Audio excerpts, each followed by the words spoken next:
জোর করে অনুরোধ করব যে যারা এই মানবাধিকারের কর্তা ধর্তা রক্ষাকর্তা এবং বিভিন্ন সংগঠনের প্রতিনিধি হয়ে রোজ লাইমলাইটে থাকার জন্য বলছেন একে অ্যারেস্ট করুন তাকে অ্যারেস্ট করুন, দরবারটা আর অনুরোধটা হাইকোর্টে করুন।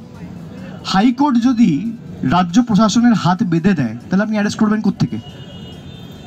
শেখ শাহজাহানের যে ঘটনাটা হয়েছিল, আমি এটা সবার জন্য বলছি এবং বাংলার প্রত্যেকটা মানুষ যাদের মনে সন্দেশখালি নিয়ে কোনো সমস্যা বা কোনো প্রশ্ন রয়েছে, আমি সকলের উদ্দেশ্যে বলছি, 5 তারিখ শেখ শাহজাহানের যে ঘটনা অর্থাৎ 5ই জানুয়ারি যে ঘটনাটা ঘটেছিল, যেখানে ইডি আধিকারিকদের উপর হামলা চালানো হয়েছিল বলে তারা অভিযোগ করেছিল এবং তারাই এফআইআর করেছিল, ইডির আধিকারিকরা।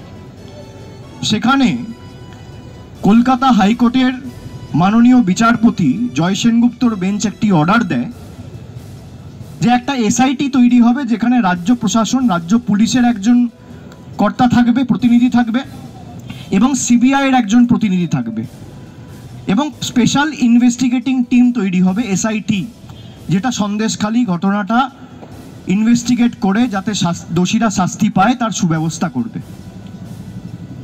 খুব সম্ভবত 10-12 দিন পরে ইডি অ্যাপিল করে মাননীয় হাইকোর্টের প্রধান বিচারপতির বেঞ্চে অ্যাপিল করে তারা স্টে চায় এবং ইডির অ্যাপিল অনুযায়ী কলকাতা হাইকোর্টের প্রধান বিচারপতির বেঞ্চ সেই স্টে মঞ্জুর করে।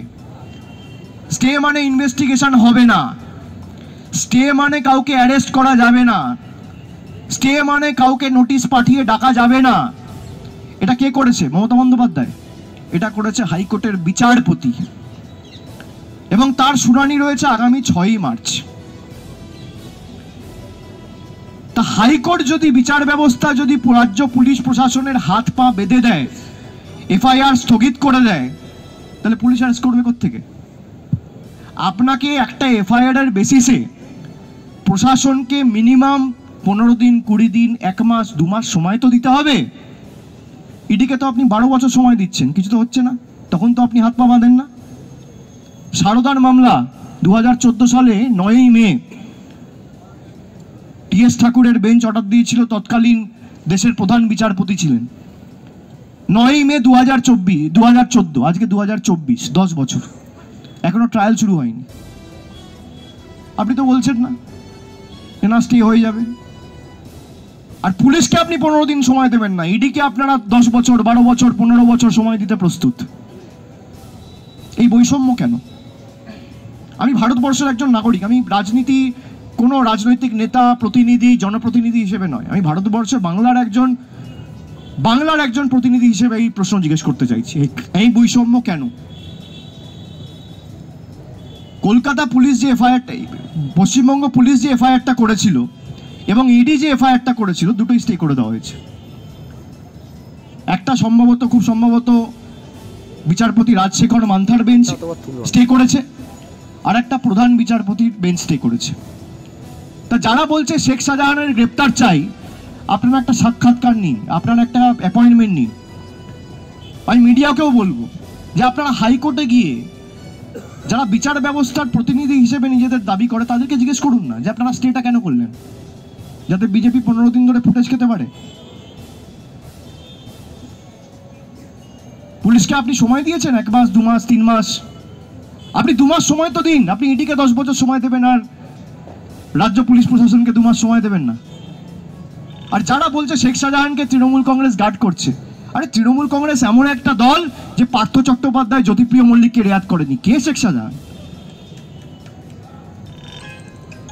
অন্য রাজনৈতিক দলের লোকেরা যারা বড় বড় ভাষণ দেয়, তাদের দ্বিচারিতা, তারা যে মুরলীধর সেন লেনের পার্টি অফিস থেকে নারদার ফুটেজ বার করে বলেছিল শুভেন্দু অধিকারী চোর, সেই শুভেন্দু অধিকারীকে দলে নিয়ে বড় বড় পদ দিয়েছে। তারা যে দিল্লির অফিস থেকে বলেছিল হিমন্ত বিশ্ব শর্মা চোর, তারা সেই হিমন্ত বিশ্ব শর্মাকে নিয়ে বড় বড় পদ দিয়েছে। এটাই তো বিজেপির গ্যারেন্টি। মোদিজি কি গ্যারেন্টি? মোদিজি এখন সব জায়গায় বলছে মোদিজি কি গ্যারেন্টি। মানে যত চোর, 2 নম্বর, ধাপ্পাবাজ, চিটিংবাজ, যা করার করো, তারপর বিজেপির ফ্ল্যাগ হাতে ধরে নাও, সব খুন মাফ।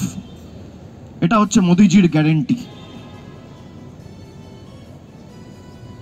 যারা বলছে শেখ শাহজাহানকে কেন অ্যারেস্ট করছে না, আরে অভিযোগটা কার বিরুদ্ধে? যে এফআইআরটা হয়েছে, এফআইআর এর নাম রয়েছে, অভিযোগ হয়েছে, যে মহিলা অভিযোগ করেছে তিনি ম্যাজিস্ট্রেটের কাছে স্টেটমেন্ট দিয়েছেন, সঙ্গে সঙ্গে অ্যারেস্ট হয়েছে উত্তম সর্দার, শিবু হাজরা।